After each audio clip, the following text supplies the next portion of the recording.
Bien, pues buenos días a todos. Bienvenidos a este nuevo desayuno que organiza la AEC, la Asociación Española de Empresas de Consultoría.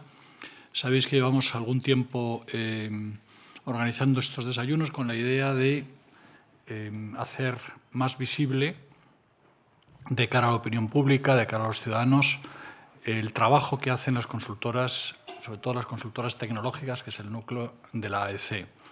La contribución que hacen a la innovación, la inversión que se realiza, la formación de tantas personas y también y sobre todo el aporte que hace a la mejora de la sociedad española en su conjunto. Y hoy hemos elegido un tema central, que es la transformación del sector financiero. Es un honor dar la bienvenida a este desayuno informativo que la AEC organiza para abordar la transformación del sector financiero, bancario y asegurador. Quiero agradecer especialmente la presencia de Alejandra Quindelán, quien nos aportará la visión de la Asociación Española de Banca, y de Germán del Real, director general de AIESA.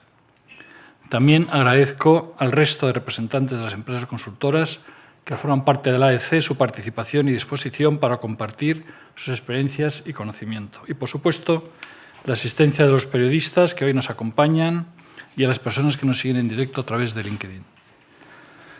La consultoría tecnológica y el sector financiero están estrechamente vinculadas.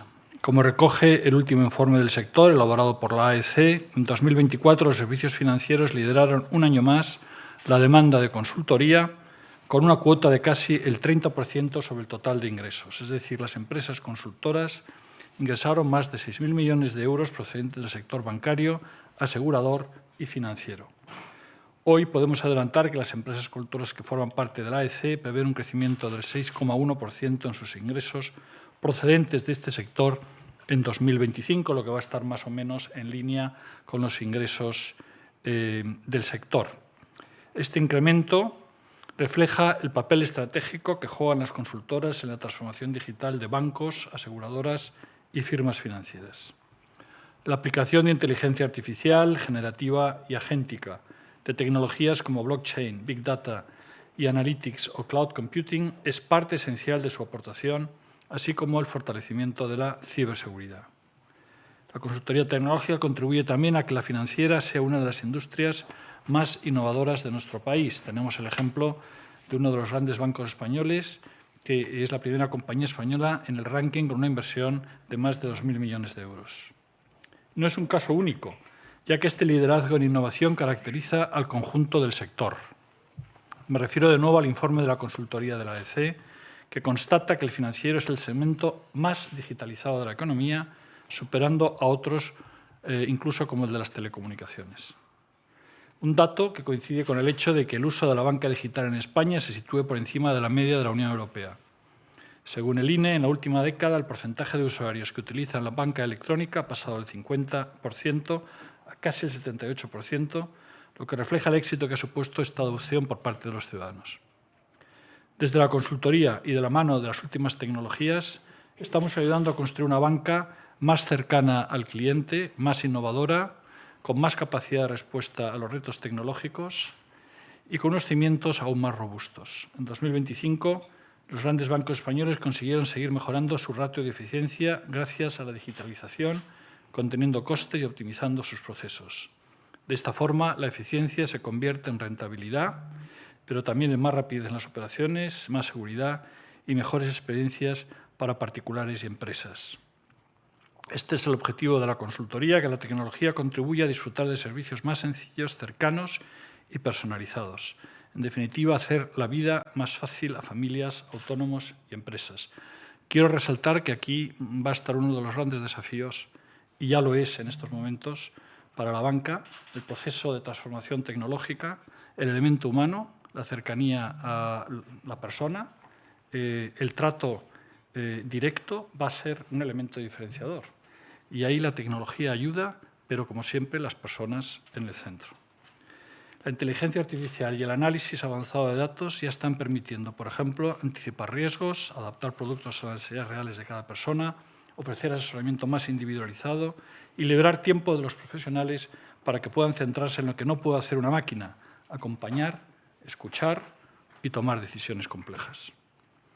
En un entorno marcado por la transformación, por nuevas formas de competencia y por un marco regulatorio cada vez más exigente, la colaboración entre banca y consultoría posibilita a las entidades seguir innovando, proteger la confianza de los clientes y garantizar que el sistema financiero siga siendo un motor de crecimiento para nuestra economía. También en esta aspiración, el sector de la consultoría será un aliado para alcanzar una mayor competitividad y un sistema financiero cada día más cercano a las necesidades de la sociedad y de cada una de las personas. De nuevo, muchas gracias por su presencia y de nuevo también mi agradecimiento muy cordial a Alejandra Guindelán, persona con una larga trayectoria en el sector financiero, como es bien conocido, y que está haciendo esta extraordinaria labor como directora general de la AEB.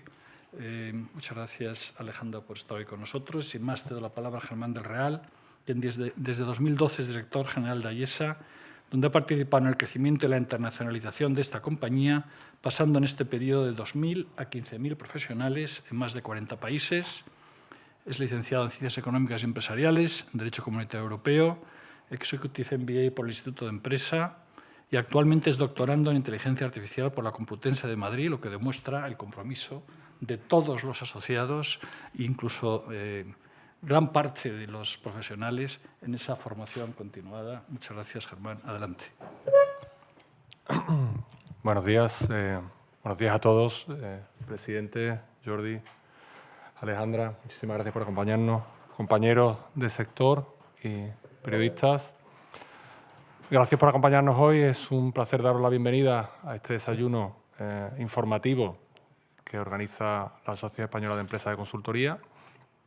Y gracias, José María, por abrir estos espacios de diálogo tan importantes y de poner en valor el papel de nuestro sector, el sector de la consultoría, en este caso, en el día de hoy, en un sector tan relevante para la economía española como el sector financiero, el sector de banca y seguro. Bueno, estaremos todos de acuerdo que estamos en un momento dulce, ¿no? A la vez que complejo. El sector de banca y seguro ha demostrado un desempeño excepcional en los últimos años. En el año 2025, los 6 principales bancos españoles han ganado más de 33.000 millones de euros, un 5% más que el año anterior, lo cual demuestra que es un sector con verdadero músculo. Pero es que además sabéis que el IBEX 35 se ha revalorizado más de un 50% en el último año y el desempeño de la economía española está por encima de la media de sus vecinos o de nuestros vecinos europeos, ¿no? Y ese momento además convive con un momento de complejidad especial, ¿no?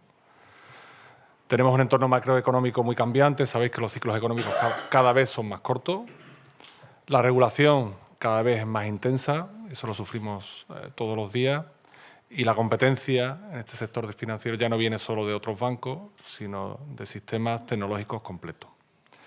Y ahí es donde la consultoría cobra todo sentido. La pregunta que hoy nos convoca aquí no es cuánto han ganado los bancos en el último año, sino si van a ser capaces de seguir siendo relevantes en los próximos años, ¿no? Cómo van a rediseñar su propuesta de valor, cómo van a operar con resiliencia, cómo van a gestionar el riesgo y cómo van a proteger la confianza del cliente. En un contexto donde la tecnología, y lo decía antes José María, en especial la inteligencia artificial, está rediseñando las reglas del juego. Por eso estas jornadas son tan oportunas, ¿no? Para poner en común miradas, experiencias y prioridades y para reforzar el papel de nuestro sector, el de la consultoría, como actor que conecta la estrategia con la ejecución, la innovación con el control y la sana ambición con los resultados. Pero si hay una palabra que hoy atraviesa toda conversación, y especialmente en el sector financiero, es la inteligencia artificial. Y no me refiero solo a utilizar la inteligencia artificial como complemento, que ya lo hacemos todos diariamente, ya es una herramienta básica de nuestro día a día, sino cómo la inteligencia artificial está empezando ya a cambiar el negocio, cómo se diseña el negocio, cómo se opera, cómo se gestiona el riesgo y cómo se compite. La pregunta no es si habrá inteligencia artificial o no en el sector financiero, eso ya lo sabemos. La pregunta clave es qué parte del modelo financiero va a ser rediseñado por la inteligencia artificial y bajo qué condiciones de confianza, seguridad, regulación y, lo más importante, responsabilidad. Y ahí nuestro sector, el sector de la consultoría, tiene un papel muy particular, porque en finanzas no basta con innovar, eso lo sabemos todos aquí, ¿no? Hay que innovar sin comprometer, ¿no? Sin comprometer el compliance, sin comprometer la resiliencia operativa, sin comprometer la confianza del cliente y sin comprometer el modelo de control. Y eso exige cosas que en nuestro sector son básicas, ¿no? Eso exige método, arquitectura, gobernanza y ejecución. Y al mismo tiempo, como decía antes, se mantienen retos de calado, ¿no? Regulación europea, no llegamos todavía a conseguir tener un espacio único europeo financiero y una transformación digital acelerada con nuevos operadores. Dicho de una forma muy sencilla, el sector está muy fuerte, pero está obligado a transformarse. Y en esa transformación la inteligencia artificial está siendo un acelerador que nos ha hecho cambiar el ritmo. En mi opinión, la inteligencia artificial va a dejar de ser una herramienta para convertirse en infraestructura, como lo fueron Internet, la nube, el móvil, pero con una diferencia importantísima. La inteligencia artificial no solo mueve información, toma decisiones, recomienda acciones, ejecuta tareas y aprende patrones. Y cuando una tecnología se convierte en infraestructura, pasan siempre tres cosas, ¿no? La primera es que se democratiza y las capacidades empiezan a volverse commodity. La segunda es que se reordena la ventaja competitiva, ya no gana quien la tiene, sino quien mejor la integra. Y ahí el sector de la consultoría tiene mucho que aportar en esa integración. Y el tercero es que sube el listón de gobernanza, porque el impacto potencial también sube. Ahora, desde cualquier departamento de nuestras compañías, y especialmente desde el departamento de IT, se pueden tomar decisiones con muchísimo impacto. Y eso sube el listón de la gobernanza. Y aquí aparece la palabra confianza, que llevamos repitiendo desde el principio, ¿no? Porque en finanzas todo escala si hay confianza. ¿Qué vamos a ver, en mi opinión, en los próximos meses en el sector financiero? Y seguro que ahora hablaremos de ello, mis compañeros hablarán de ello. Bueno, lo primero, yo veo tres movimientos clave o básicos. Lo primero, que vamos a empezar a pasar de los pilotos a la ejecución, de la mano de la agéntica y de la inteligencia artificial generativa, y esto es un salto cualitativo, porque pasamos a sistemas capaces de tramitar, coordinar, resolver incidencias, preparar documentación, responder a nuestros clientes, orquestar el back office, de momento con humanos supervisando, de momento. Aquí, bueno, la ganancia es clara, ¿no? Incremento de productividad, mejora de la experiencia del cliente, mejora del engagement. Y ojo, yo me gustaría hacer una llamada de atención. Creo que nuestros clientes no quieren más canales, ¿no? Lo único que quieren es soluciones simples, seguras y que sean coherentes en todos los puntos de contacto. Esto es importantísimo. ¿Qué retos tenemos asociados a estas grandes oportunidades? Pues que el sector financiero no puede aceptar ser una caja negra sin trazabilidad. Si hablamos de agentes, tenemos que hablar de responsabilidad, de accountability, quién responde. Tenemos que hablar de controles, qué límites tiene, de auditoría, por qué decidió lo que decidió, de seguridad, qué datos toca, qué acciones ejecuta, de que no se introduzcan sesgos, esto va a ser importantísimo desde el punto de vista reputacional, y, por supuesto, resiliencia en este sector financiero tan importante, ¿no? ¿Qué pasa si falla? El segundo de los movimientos es que ya estamos pasando del producto financiero al producto más el dato, más la personalización, ¿no? Ya lo decía José María hace un ratito, ¿no? Y aquí la pregunta clave es ¿cómo capturamos valor sin invadir la confianza? Porque personalizar sin consentimiento, sin explicidad, sin límites, puede volverse un boomerang reputacional e incluso regulatorio. Y el tercero de los movimientos, pues que y ya lo estamos viendo, vamos a pasar de la intermediación tradicional, y seguro que vais a hablar de eso en un ratito, al ecosistema digital, ¿no? Tokenización, criptomonedas, euro digital. Estos tres movimientos que veo en los próximos meses tienen también sus retos, como son la ciberseguridad, los nuevos operadores, los nuevos bancos y bueno, la aludida ya complejidad regulatoria y fragmentación regulatoria europea, ¿no? Y termino con la relevancia del papel de la consultoría de nuestro sector, que nos trae hoy aquí, ¿no? Nuestro valor está en seguir acompañando al sector financiero en crear capacidad industrializable, ¿no? En acompañarlo a diseñar la estrategia y los casos de uso con un ROI real, ayudar en la gobernanza y el modelo de control, ayudar en la gestión de los datos, en la seguridad desde el diseño, y una cosa que se va a tornar importante en la necesidad de los cambios organizativos que tienen que venir en los próximos meses, ¿no? Nuevas funciones, nuevas habilidades, nuevas responsabilidades. Gracias por estar aquí y ojalá salgamos esta mañana del desayuno con una idea clara de que el sector financiero no va a ser más digital, pero sí va a ser más inteligente pero sobre todo más exigente, en confianza, en resiliencia y en responsabilidad. Bienvenidos a todos y empezamos. Muy bien, muchísimas gracias. Pues muchísimas gracias, Germán, con ese resumen que nos has hecho, donde has tocado muchos puntos que luego cada uno de los expertos que tenemos aquí van a profundizar. Me presento, soy Jordi Casals, director general, gracias Germán, de la Asociación Española de Empresas de Consultoría. Y bueno, es para mí un honor, un gran honor presentar a Alejandra Quindelán, presidenta de la Asociación Española de Banca. Estoy seguro de que todos nosotros, todos los que estamos aquí, ya la conocemos, pero para pequeño apunte y situarlo, Alejandra es licenciada en Economía y Ciencias Políticas por el Wellesley College de Massachusetts.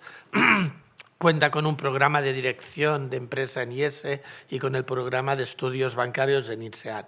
Además, es vicepresidenta de la COE, miembro del Instituto de Estudios Económicos y miembro del patronato de la Fundación de Estudios Financieros y del Observatorio de la Escuela de Organización Industrial. Hasta su nombramiento como presidenta de la AEB, además fue responsable de servicios de estudios, Public Policy y Relaciones Institucionales del Banco Santander.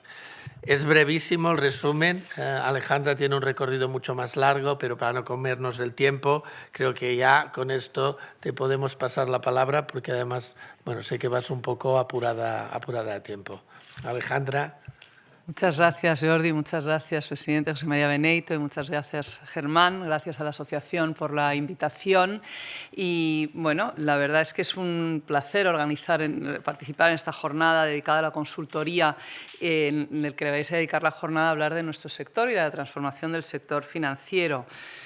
Sois un sector que acompaña los grandes procesos de cambio, que acompaña, que impulsa, que los estructura y que en muchos casos hace viables esos procesos de cambio. Y en este momento, ¿no?, que habéis definido y descrito también, sobre todo Germán, con tanta profundidad, pues sois un sector ciertamente estratégico y muy importante también para nuestro sector. Así que es un placer estar aquí hoy. Yo creo que por la introducción queda muy claro que sabéis dónde está nuestro sector hoy, ¿no?, y los retos y las oportunidades que tenemos por delante.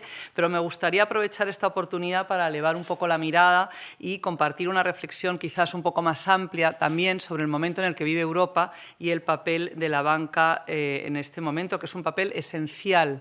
Es un papel esencial, en primer lugar, porque la financiación bancaria representa hoy el 75% de las necesidades de inversión de las empresas europeas, y también porque estamos en condiciones de impulsar las transiciones verde y digital de las que estábamos hablando y afrontar las billonarias inversiones que hacen falta en Europa y que Draghi ha cuantificado en 1,2 billones de euros. La buena noticia, que la banca europea en general y la española muy en particular se encuentra en un momento muy positivo, de mucha solidez y con una clara mejora en la mayoría de las métricas si hablamos de rentabilidad, de capital, liquidez o calidad crediticia. Quiero destacar algunos datos que refuerzan esta magnífica salud de la banca española. La mayor demanda de crédito, con tasas de crecimiento de la nueva cartera del 20% en hipotecas y consumo aproximadamente y cerca del 10% en empresas, con precios muy competitivos, de hecho claramente por debajo de la zona euro. Somos los segundos más baratos en crédito a empresas, crédito a pymes y también en hipotecas, y con la mora muy contenida. En cuanto a la rentabilidad, el ROE se ha estabilizado en torno al 15%. ¿Quién nos lo iba a decir cuando estábamos tan preocupados con ROEs del 4,5% en los años muy difíciles que pasamos hace no mucho, y cuando nuestro regulador y supervisor ponía muchísimo foco en el ROE del sector? Pues bien, la española está en el 15%, la europea está en el 10%, o sea, la española bien por encima de esa media europea.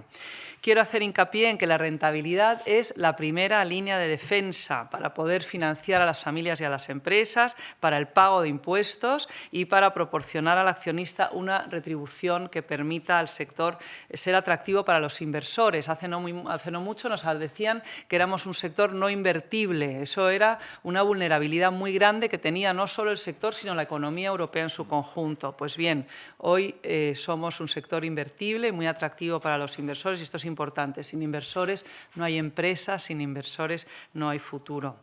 Por último, como aspecto positivo a destacar y que tradicionalmente ponían el foco a la banca española, el nivel de capital regulatorio ya no es un problema.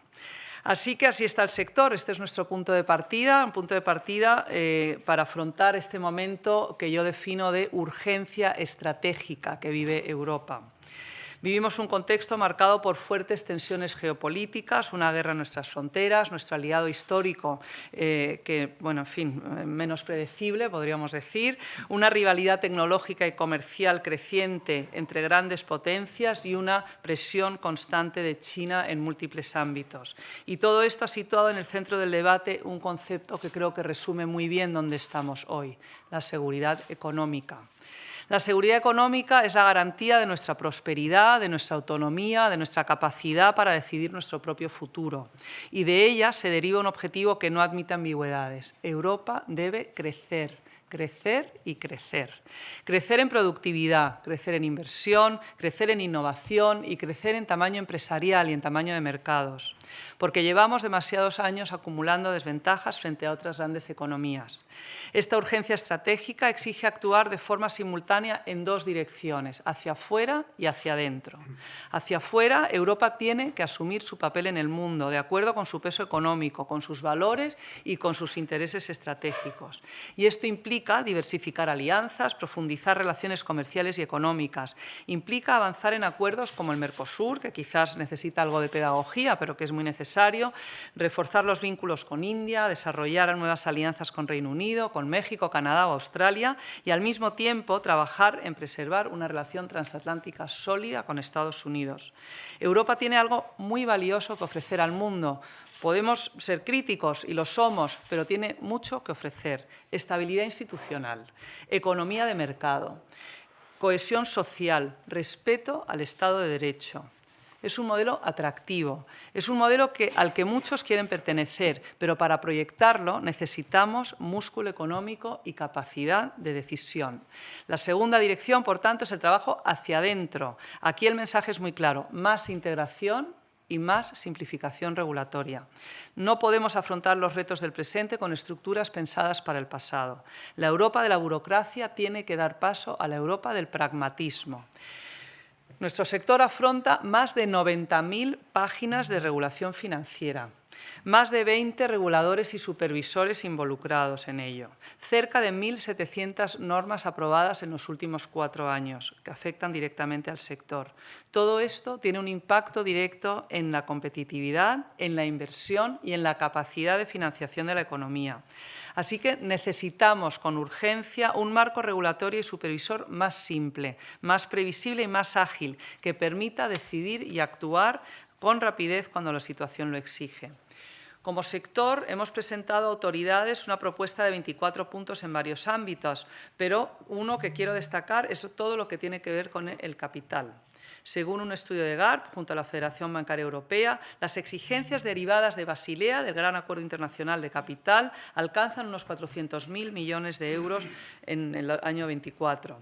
A ello hay que sumar los suplementos que imponen las autoridades europeas, tanto micro como macroprudenciales, y que han aumentado en más de 100.000 millones en 4 años. Estamos en 270.000 millones de capas adicionales de capital al Acuerdo de Basilea. No es que queramos rebajar las exigencias de capital, queremos que algún organismo tenga una visión completa de dónde vienen todos los requerimientos, queremos previsibilidad y, sobre todo, queremos un freno a la subida constante de esos requerimientos. Ante las necesidades de inversión, Europa necesita que se libere capital para generar más crédito. Además de la simplificación, la otra palanca es la integración. Aquí aparecen dos grandes cuestiones estratégicas en la agenda europea. La primera, completar la unión bancaria con un fondo de garantía de depósitos único. Durante años ha estado bloqueado políticamente, pero también parecían imposibles otras causas. Por ejemplo, era imposible hablar de eurobonos y ahora este debate se ha desatascado, se ha reabierto y nada más y nada menos con declaraciones del propio presidente del Bundesbank. Completar la unión bancaria es esencial para romper definitivamente el vínculo entre riesgo bancario y soberano, garantizar una protección homogénea a los depositantes, facilitar las fusiones transfronterizas y reforzar el papel internacional del euro. La segunda cuestión clave es desarrollar un verdadero mercado único de capitales, avanzando hacia una auténtica Savings and Investment Union. Europa necesita canalizar mejor su enorme volumen de ahorro hacia inversión productiva y ampliar el ecosistema financiero europeo al que pueden y deben acudir las empresas.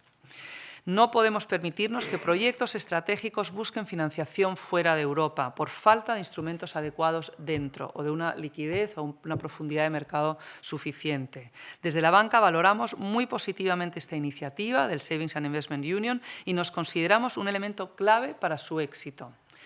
Pero seamos claros, sin incentivos fiscales y sin educación financiera no habrá un mercado de capitales profundo y accesible. El mercado de capitales tiene que ser atractivo y la experiencia nos dice que la única fórmula posible es el incentivo fiscal. Lo hemos visto claramente en España con los fondos de pensiones. Y aquí la cuestión no es sustituir a la banca, sino complementarla para reforzar la capacidad de crecimiento de nuestra economía. Somos, por tanto, nuestro sector, parte de la solución, parte de las soluciones, elementos principales de esta gran agenda de autonomía estratégica, como se ve también en los sistemas de pagos. Bizum es un éxito incontestable en España, con más de 30 millones de usuarios, y hoy estamos en un momento clave. Las soluciones nacionales europeas de pagos digitales están trabajando juntas para lograr la interoperabilidad real y que tengamos también esa capacidad de hacer pagos directos digitales entre ciudadanos europeos, conectando lo que ya funciona, sin duplicar infraestructuras ni costes. Esto tiene un calendario claro que nos permitirá que la interoperabilidad sea una realidad a lo largo de este año. Hacer un Bizum a un amigo polaco, a un amigo italiano, a un amigo francés, por ejemplo, será una realidad a final de este año 26. Y a partir del año que viene, todo esto se extenderá también al comercio y al comercio electrónico. Podremos hacer nuestros pagos de cafés en Bruselas, que voy mucho y a menudo últimamente, con nuestra solución Bizum. Esto es un claro ejemplo de este pragmatismo europeo del que hablaba. Es liderazgo tecnológico impulsado por los bancos. Esto es avanzar hacia un mercado verdaderamente integrado. Tenemos claro nuestro papel y estamos cumpliendo con ello. Una última reflexión. Vienen cambios profundos desde el punto de vista de la IA, lo ha descrito muy bien Germán, y cambios tecnológicos también con nuevas formas de dinero, los stablecoins, la tokenización de depósitos, la tokenización de activos, va a cambiar la forma en la que nos intercambiamos, en fin, los activos financieros y no financieros. Como sector tenemos que seguir a la vanguardia, como estamos hoy, gracias Germán por todo lo que has dicho, para eso, vuestro papel es fundamental, y lo que ha quedado muy claro en las palabras introductorias, impulsando también, anticipándonos, acompañándonos y dando a conocer las nuevas tendencias. Así que sabéis que contamos con vosotros para que nos sigáis acompañando y ayudando a transformar en este momento tan decisivo. Muchas gracias.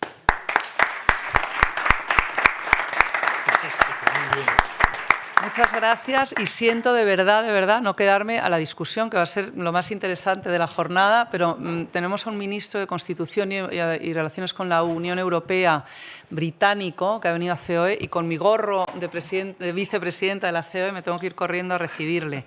Así que siento muchísimo de verdad no poder quedarme a esta discusión, pero espero que me la contéis cuando nos volvamos a ver. Muchísimas gracias.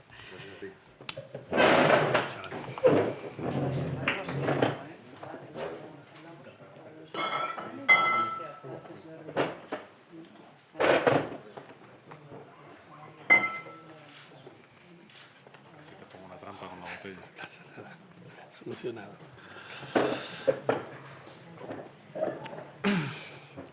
Bueno, pues muchas gracias Alejandra. Ha sido un privilegio poder escuchar de primera mano la visión desde la Asociación Española de Banca. Como ella misma ha dicho, pues tenía un tema muy urgente. La COE como vicepresidenta se tenía que ir, pero vamos, ha sido un privilegio que al menos haya hecho este agujero a primera hora del día para estar aquí. Y hasta después de estas intervenciones, donde se ha dado a conocer pues, una situación general de la banca por parte de Alejandra y de los retos que tiene la consultoría con el sector de la banca, es el momento de dar la palabra a los distintos expertos de las empresas de la asociación. Como siempre, sabéis que cada ponente cuenta aproximadamente con 4 minutos, así es que os pedimos por favor que os ajustéis a los tiempos para dejar un espacio al final para que la prensa pues, pueda preguntar a cualquiera de los que estamos aquí sobre cualquiera de las cuestiones que se hayan planteado. La mesa se va a dividir en 3 bloques y vamos a empezar con el primer bloque, que va a poner foco sobre los servicios financieros y los mercados de capitales. En primer lugar, para este bloque va a hablar Paulo García, responsable de equipo de inteligencia artificial y datos para el sector financiero en EY. Paulo, perdón. Me cambia el nombre 4 veces todos los días. Estoy acostumbrado. Primero, gracias a todos. Buenos días, gracias a todos. Y bueno, si os parece, vamos a intentar analizar la agente IA en trading autónomo. Yo creo que lo primero es que, aunque el título pueda parecer ciencia ficción, realmente no lo es. Es una operativa presente. Existe el high frequency trading desde 10, 15, 20 años, se lleva usando con bastante intensidad y con bastante nivel. Son sistemas algorítmicos que ejecutan reglas y operaciones en microsegundos, basado en reglas prefijadas. Para esto sí tenemos controles, sabemos los riesgos, pero cuando hablamos de agentes IA estamos dando un salto cualitativo importante. Los agentes IA no solo ejecutan reglas, están aprendiendo, están evolucionando y están tomando decisiones de manera autónoma, como su propio nombre indica por el hecho de ser autónomos. La escala, el 70% del trading global hoy ya es algorítmico y las proyecciones dicen que llegaremos al 89% este año ejecutado por agentes IA. O sea, la tendencia en esto es prácticamente imparable. Empezamos en 2024 con más o menos, las estadísticas dicen, unos 11.000 millones de dólares en transacciones, en agentes, y apuntan en 2030 a 33.000 millones, un 20% de crecimiento anual. Personalmente creo que será incluso mayor. O sea, además se proyecta pues, que todas las empresas ya están haciendo pilotos de IA, tal, pues todos lo conocemos por nuestros clientes. Yo creo que la diferencia crítica respecto al high frequency trading tradicional es que estos agentes procesan análisis de sentimiento en tiempo real, noticias, redes, ajustan estrategias y no son sistemas reactivos que responden a eventos, son sistemas adaptativos con autonomía decisional, que yo creo que es algo totalmente distinto. Las oportunidades, pues yo creo que son innegables. Velocidad, eficiencia, no duermen, capacidad de procesar, no operan con sesgo emocional, no tienen calentones emocionales a la hora de invertir. Esto es real y es una diferencia. Pero también implica un riesgo prudencial sistémico. Y aquí es donde hace falta atención en las funciones de riesgo. Primero, uno fundamental es el herding risk, el efecto manada. Hay una serie de proveedores que proporcionan este tipo de soluciones y operan de forma similar en momentos similares. Entonces, acaban sucediendo cosas. Por ejemplo, en 2010, el flash crash de 2010 evaporó $1 trillón en 30 minutos, ¿vale? Con sistemas HFT. O sea, no es muy conocido, pero ya está. En 2012, otros 450 millones evaporados en 45 minutos por un código obsoleto que se activó por error. O sea, el problema de estos agentes es que pueden evaporar dinero a velocidad no humana y de forma rapidísima. Está por encima de nosotros.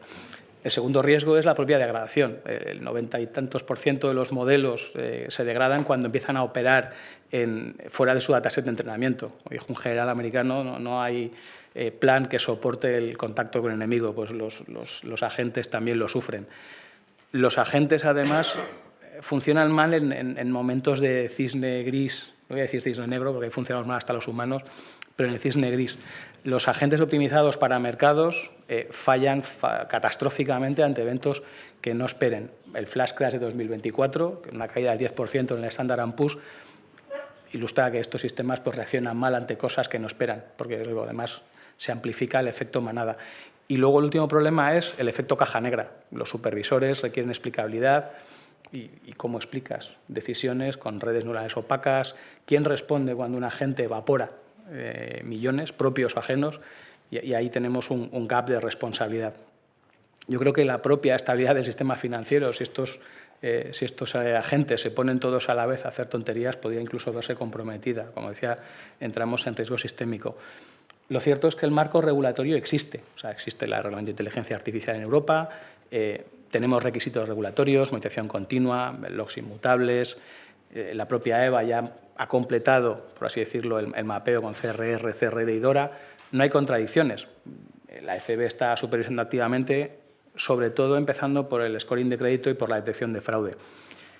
Ahora bien, aquí tenemos un gap, en mi opinión, y el gap es que, igual que tenemos el famoso BCBS 239 para datos, que nos ha dado grandes alegrías los últimos 20 y muchos años ya casi, no tenemos un BCBS para IA. No tenemos un marco arquitectural prudencial equivalente que diga cómo gobernamos estos sistemas autónomos en banca. Y yo creo que esa necesidad está abierta, o sea, no se ha resuelto. Ahí, por desgracia, la tecnología está yendo muy por delante de lo que el regulador y nuestros propios clientes pueden hacer. Y luego también hay otro gap. La segunda y tercera línea de defensas en el sector financiero están teniendo problemas para adaptarse a gobernar estos sistemas autónomos. Es algo completamente nuevo y, como digo, como no hay jurisprudencia, estamos todos en terreno desconocido. El supervisor da recomendaciones, arquitecturas multiagente con reglas de consenso, ruptura del circuito, logs, o sea, hay una serie de historias, pero sobre todo también, y lo cuenta Germán antes, supervisión humana con capacidad de pasar por encima de la máquina, por capacidad de decir, esta decisión no, esta otra. Lo que pasa es que, bueno, eso nos cuesta. ¿Esto qué implica? Que cuando tienes algo que tiene gran capacidad de decisión y gran capacidad de acción, pues también puede ser un vector de ataque desde el punto de vista cibernético. Y, evidentemente, pues los riesgos se amplifican porque es un sistema con mucho potencial. Hemos tenido, pues bueno, ha habido problemas, por ejemplo, de exfiltración de datos en sistemas de IA generativa que todos conocéis. Incluso, pues bueno, tenemos ataques de SolarWinds, ataques que están puertas traseras abiertas en código, y no olvidemos que mucho del código de IA que usamos es open source. Yo creo que al final, por sintetizar, el trading autónomo no es un futuro especulativo, es un presente, y yo creo que necesitamos 4 cosas desde el punto de vista de gestionarlo bien. Una arquitectura prudencial específica para inteligencia artificial, yo creo que eso es un gap que tenemos. Una supervisabilidad como capacidad core, controles de ciberseguridad específicos y prepararnos para el diálogo con el supervisor en sistemas que no son deterministas. Mismas entradas no implican mismas salidas. Yo creo que la ventana para establecer el control, yo creo que es ahora, y antes de que tengamos un incidente sistémico más grave que nos afecte a todos y que la regulación sea reactiva. Gracias. Pues muchas gracias, Paulo, por esta introducción al mundo de los agentes de la IA, que creo que queda claro que ahí la consultoría tiene mucho que aportar y mucho que solucionar al sector bancario. A continuación hablaremos de deuda privada y de financiación alternativa con la participación de Patricia Badía, Corporate and Investment Banking Director en ETT Data.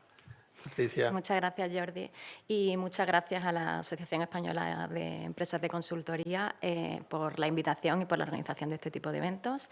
Y empiezo por donde creo que lo ha dejado un poco Paulo, ¿no? Que ha nombrado varias veces la palabra riesgo, la palabra control, y yo creo que esto es muy importante también en el tema, ¿no?, de la deuda privada y la financiación alternativa. Y empiezo ya con un primer dato, ¿no?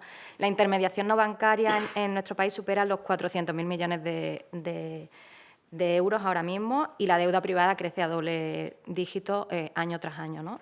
Entonces, yo creo que el tema ya no es si la deuda privada o si el capital está y creo que está para invertir, es el cómo, ¿no? El cómo se hace esa gestión de la inversión, ¿vale?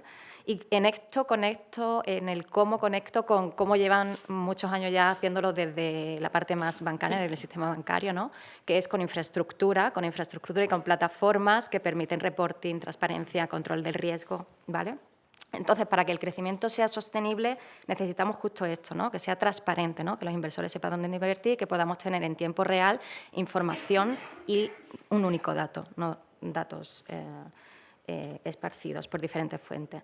Y para esto, sin perder, por supuesto, la agilidad, la flexibilidad que da este tipo de financiación alternativa frente al sistema bancario tradicional. Entonces, ¿en qué podemos hacer, ¿no?, como empresas de consultoría, y qué estamos haciendo, ¿no?, para nuestros clientes? Yo creo que el reto está en, voy a decir, pasar de un sistema más manual, si me permitís, a algo más, a industrializar cada vez más el sistema, ¿no? ¿Industrializar en qué tipo de ejemplo? Pues desde la originación, es decir, desde que tenemos que analizar esta operación de deuda privada. ¿Cómo lo hacemos? Ahora mismo hay correos, PDFs, chats, emails.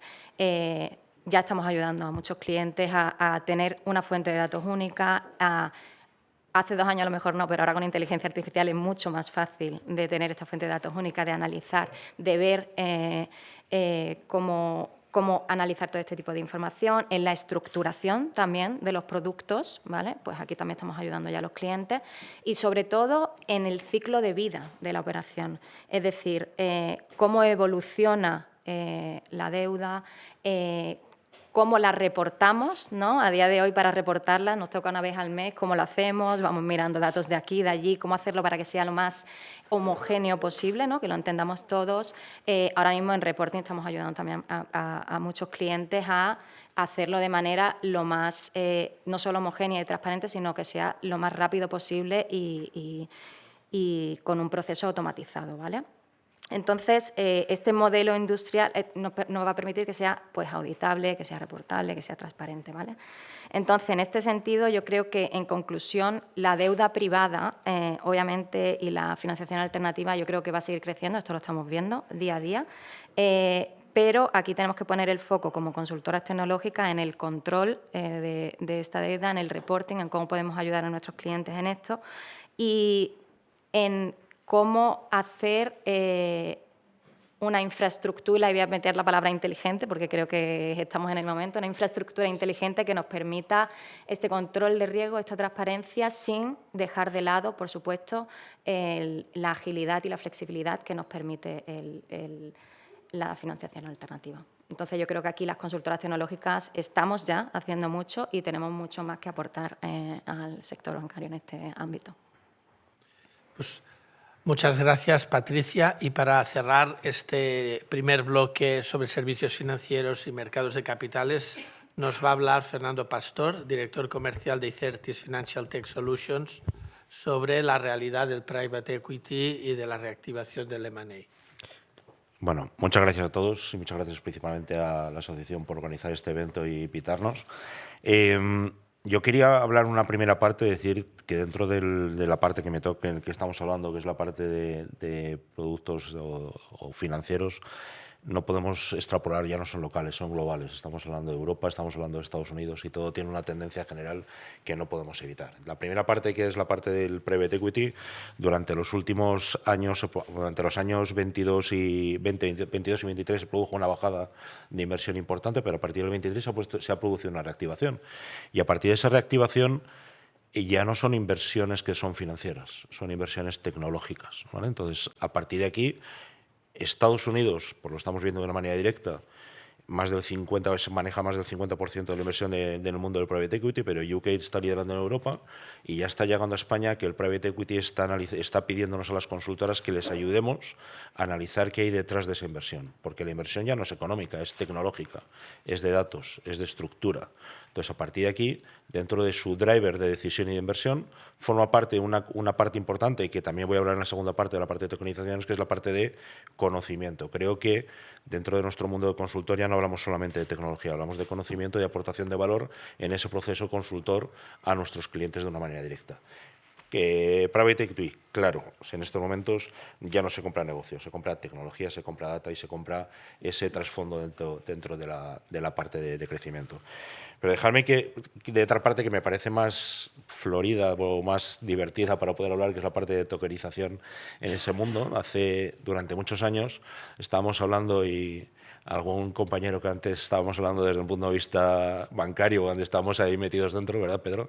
Hablábamos de procesos de tokenización para activos o procesos tecnológicos. Ahora ya hablar de tokenización en procesos tecnológicos para un activo ya no tiene sentido.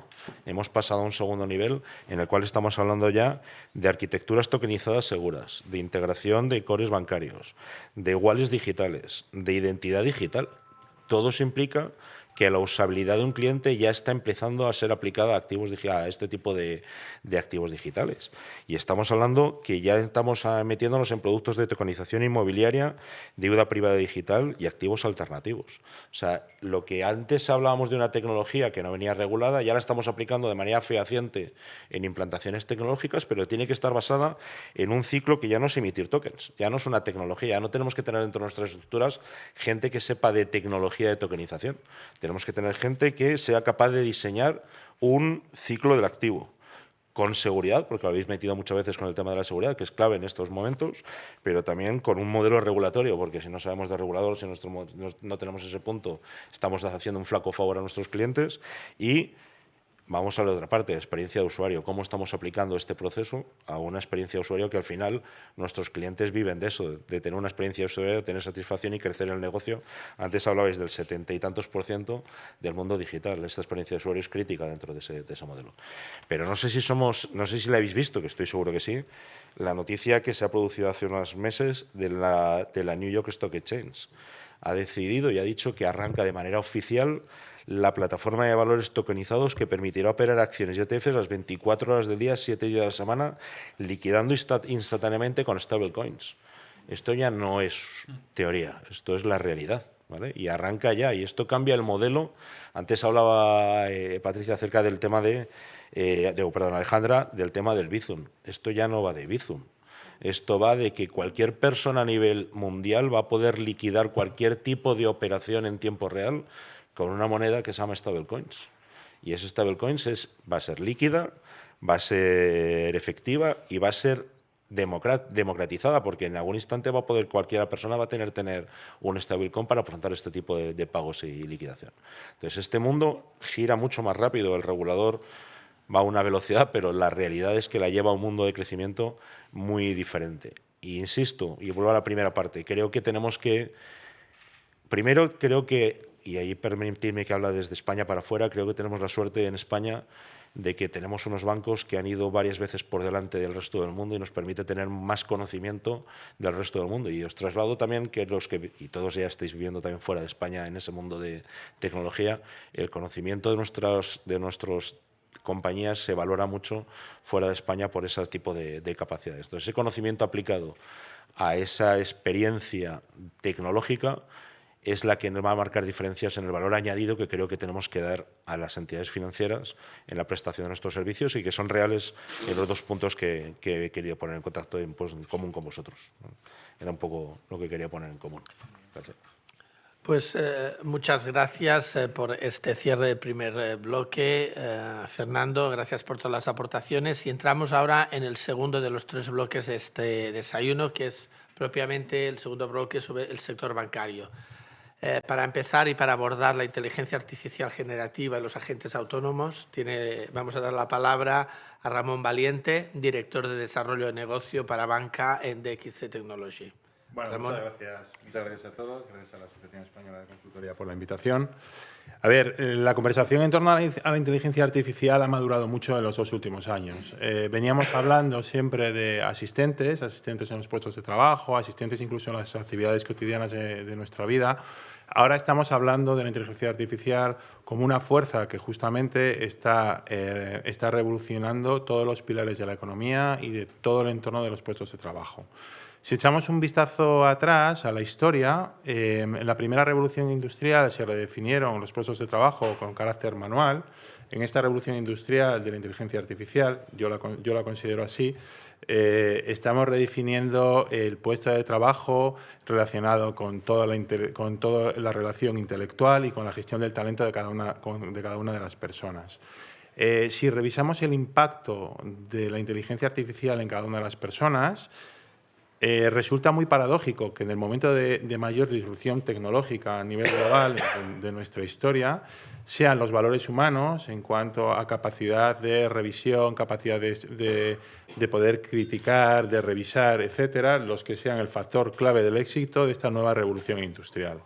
El eje transformador de esta nueva revolución industrial son las personas, sobre todo su capacidad de innovar y su capacidad de adaptarse a un nuevo rol mucho más estratégico del que venía dando ahora.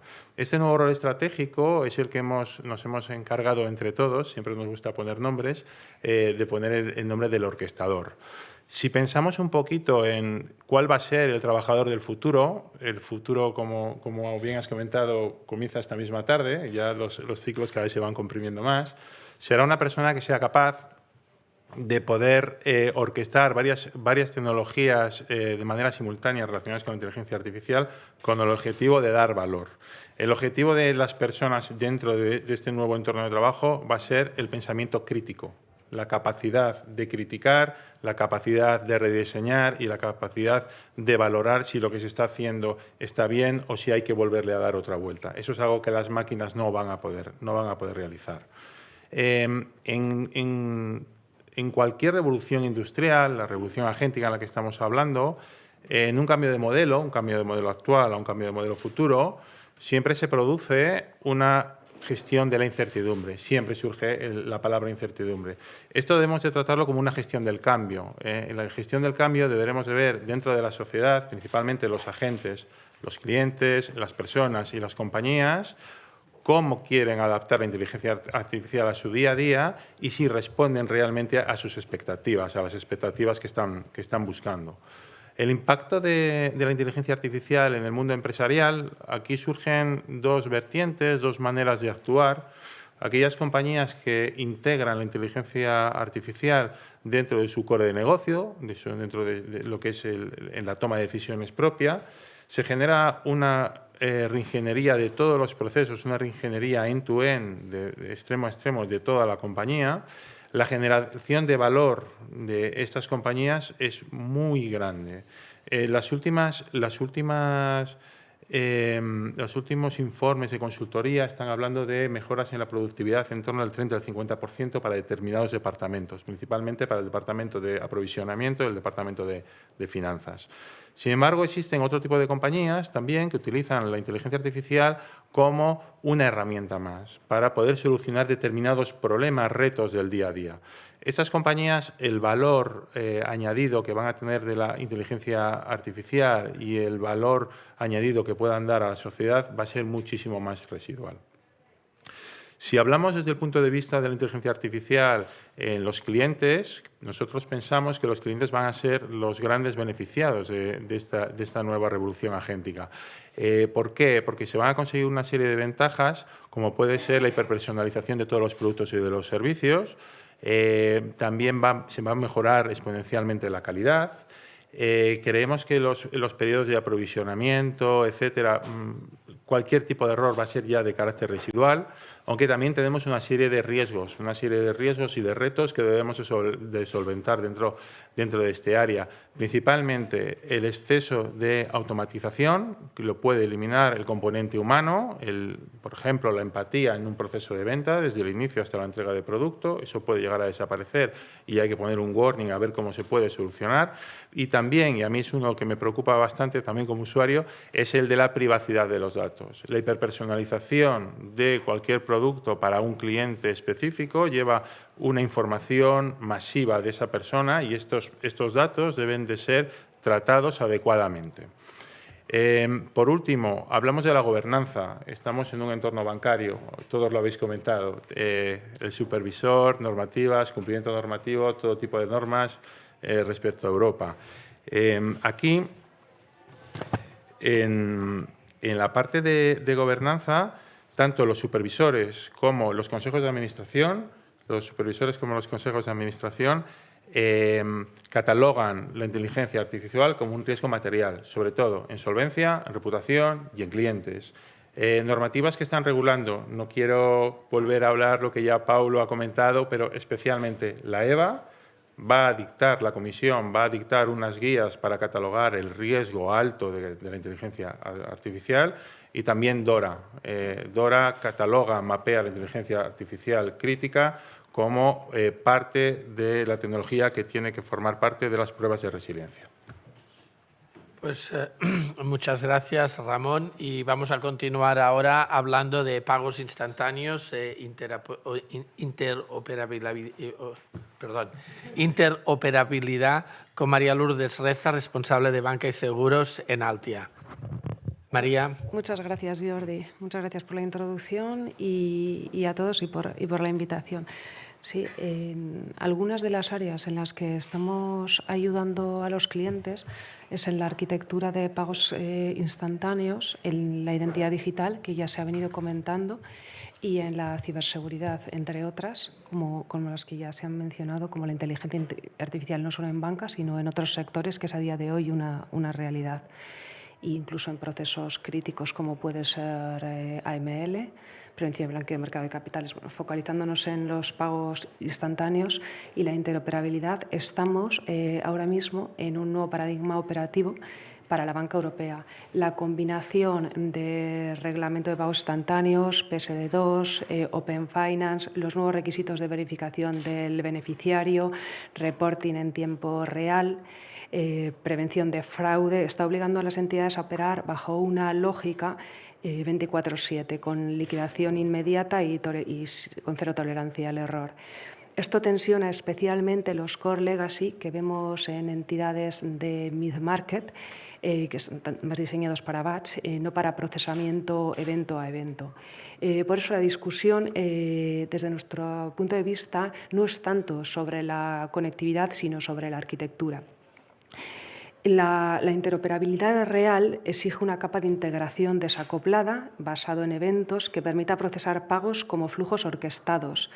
Estamos haciéndonos referencia a la validación de IBANES, comprobación de fondos, verificación de beneficiario, scoring antifraude, actualizaciones contables, reporting regulatorio, etc. Aquí el middleware, desde nuestro punto de vista, actúa como un motor de orquestación y resiliencia, y las APIs se convierten en el contrato digital del banco. Una arquitectura API-led y event-driven no solo mejora el time to market de los nuevos desarrollos, sino que permite aislar el core y absorber cambios regulatorios sin rediseñar todo el stack y escalar volumen sin comprometer la estabilidad del core. En definitiva, la ventaja competitiva en pagos no la da la velocidad del procesamiento, que hoy ya es un commodity, sino la capacidad de evolucionar la arquitectura sin poner en riesgo la operación. Si los pagos instantáneos transforman la operativa, la identidad digital, que venimos de comentarla hace unos instantes, europea transforma el modelo de confianza de la banca. Con el reglamento eIDAS, Europa introduce la EUDI-Wallet, una cartera digital que permite a los ciudadanos y a las empresas almacenar credenciales verificables emitidas por fuentes auténticas, como administraciones públicas o entidades acreditadas. Esto implica un cambio estructural. Pasamos de un modelo donde el banco recopila, verifica y custodia documentación a un modelo donde el cliente controla sus credenciales y el banco valida atributos certificados criptográficamente en tiempo real. Estas credenciales se apoyan en infraestructuras de servicios blockchain europeas, que es una red europea para garantizar la verificación y la trazabilidad en un marco común de confianza. Y la firma cualificada y los sellos electrónicos se integran a través de proveedores de confianza cualificados, supervisados bajo eIDAS, que garantizan la validez legal en toda la Unión Europea. Para la banca, el impacto es directo en procesos críticos, entre los que se encuentran el onboarding digital, KYC, KYB, verificación de poderes de representación, firma electrónica cualificada, la gestión de mandatos societarios transfronterizos y el beneficio es doble. Por un lado, la reducción radical de fricción y reprocesos y, al mismo tiempo, el refuerzo en el cumplimiento regulatorio. Esto es especialmente clave en determinados sectores, como el sector wealth. Y bueno, el reto no es solamente la puesta en producción de estos wallets, sino la integración. Conectar estas credenciales con el core bancario. Los motores de riesgo, los sistemas antifraude y los repositorios de auditoría bajo arquitecturas interoperables, seguras y trazables. Vale, no sé si aún dispongo de tiempo, ya nos hemos quedado fuera. Vale, perfecto.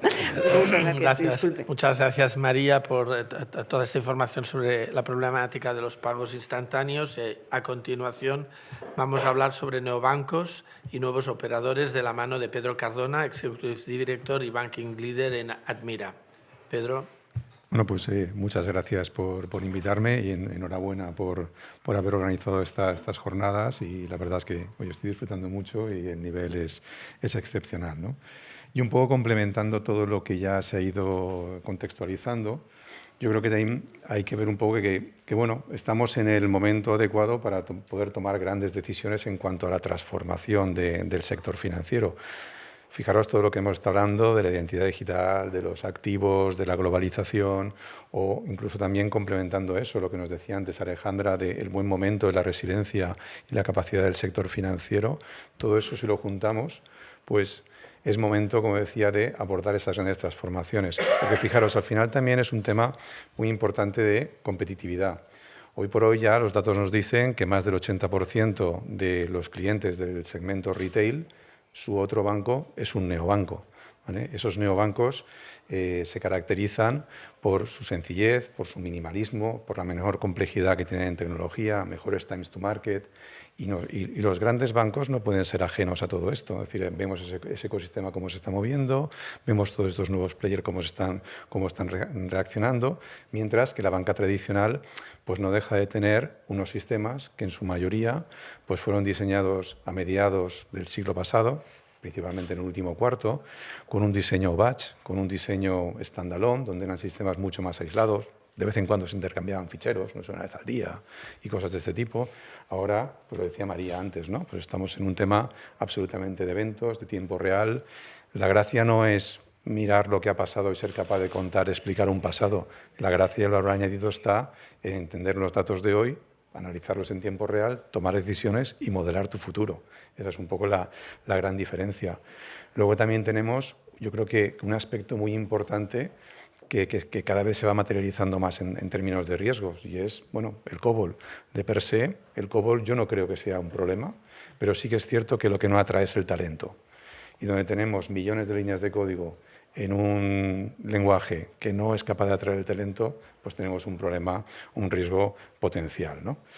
Por otro lado, también hay otros factores que ayudan. Uno de ellos que yo creo que todos vamos comentando de alguna manera es la inteligencia artificial. Es cierto que la inteligencia artificial tiene ya un nivel de madurez que te ayuda en uno de los aspectos más complejos a la hora de abordar una transformación, y que no es ni nada menos que saber tu ASIS, saberlo en detalle.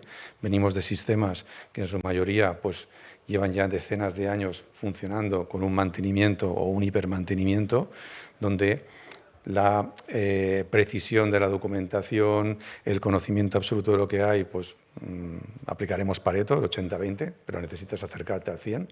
Y aquí la inteligencia artificial es capaz de, cogiendo código, cogiendo documentación que tienes, completarte ya no solamente la documentación técnica y funcional, sino generarte mapas relacionales de cómo realmente tu sistema interacciona dentro de sí mismo y con terceros, que es un aspecto clave a la hora de, también hemos hablado mucho de lo que es gobierno, a la hora de poder gobernar de forma adecuada un proceso de transformación.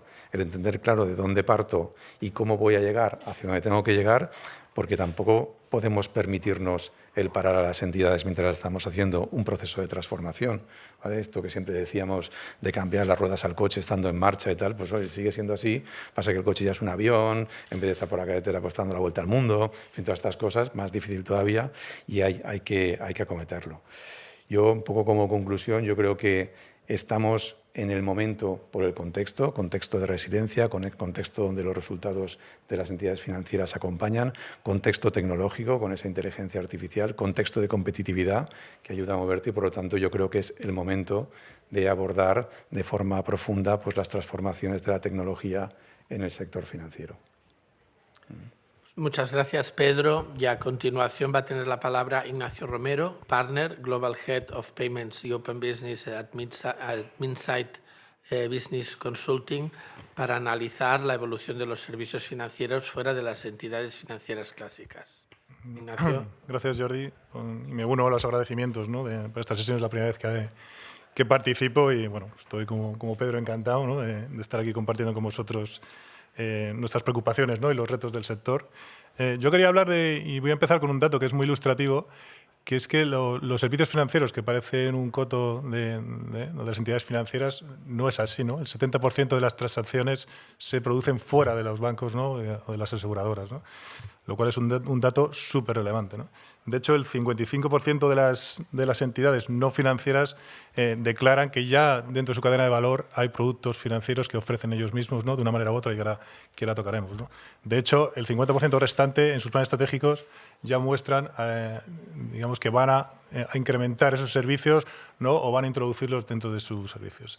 Estamos hablando de un volumen de negocio, dependiendo de la fuente, de unos 100 billones de dólares a nivel global. Y aquí lo relevante no es que esto sea una novedad, sino que esto evidentemente está pasando desde hace mucho tiempo, sino que el crecimiento de los últimos años está siendo exponencial. De hecho, se prevé que en los próximos 2 o 3 años esto se multiplique por 2, lo cual es un crecimiento que es una pasada, ¿no?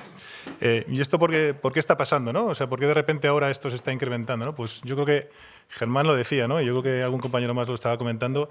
La experiencia de cliente cuando te vas fuera de la sucursal tiene mucho más sentido, porque realmente la fricción, ¿no? El momento del servicio financiero se produce cuando tienes la necesidad, no cuando vas a la sucursal bancaria o cuando hablas con el gestor de turno, ¿no? Por tanto, esa experiencia sin fricción es lo natural y es lo que demanda el cliente, ¿no? ¿Qué más? Y también, como no puede ser de otra manera, la tecnología. La tecnología que hay detrás de todo esto se ha simplificado, se ha hecho mucho más accesible, ¿vale? Y además, como el consumo de los clientes cada vez es a través de canales digitales, pues evidentemente esto lo facilita mucho más, ¿no?